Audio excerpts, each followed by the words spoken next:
Ngasi lakhotjariba topic se coffee thakpagi kanaba karino coffee na brainda kayam kanaba pi magi mangjaba side effect kari lei habagi maramda khangba knowledge khara share tawjarake scientific studies kharagi matung ina coffee thakpagi kanaba yamna lei brainda better health oihalle haidi brain gi kanaba phangi aikhoi miyoi bagi brainda yamna effect tawba leina khara lei memory watpa Alzheimer disease, dementia, Parkinson disease kaina lei habadi ningjangba memory yamna watpa aduga singli nauri sondarakpa neuro gumba problem lerakpa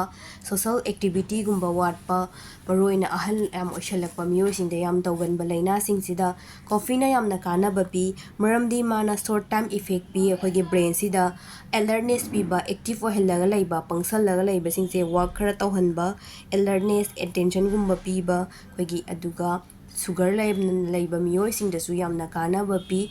diabetes leiba blood ta sugar gi chang yam wangna yawba miyoi singda coffee sijanaba kaishu kaide yamdana kitang adum thakpa yai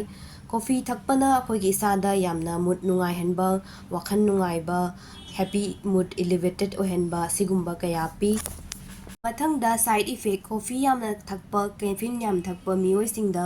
anxiety yamna wangba tawi habadi alertness piragadum leiba brain da wakhan pothadaba ingthadaba yawi duga maru oina insomnia ahing tumba yadaba tumthaba yadaba tumba yadabagi problem yamna ohenba sigumba yam tawi caffeine yam sijanaragadi kanagumba kharada caffeine singse fajana tolerate tawba ngamdaba chakhaw yamna sokpa acidity yam wangkhatpa tawi duna caffeine gi kanaba lauge haragadi coffee thakpa natragasu chagumba dum thakpa yai red tea gumba green tea gumba thakpa kanai makoidasu polyphenol haina compound khara yauri sina khoigi cholesterol gumba nemda hanba duga heart disease gumba dasu phanba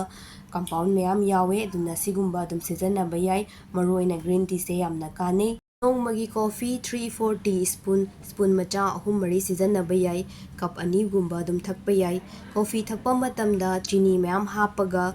sangoma thumba mayam hapaga thagadi kanaba karishu phangoi duga coffee thakpagi matam chakhaw yam hangi kana thakpigano kainom chara kanda mid morning gumba evening matam gumba da thakpiyo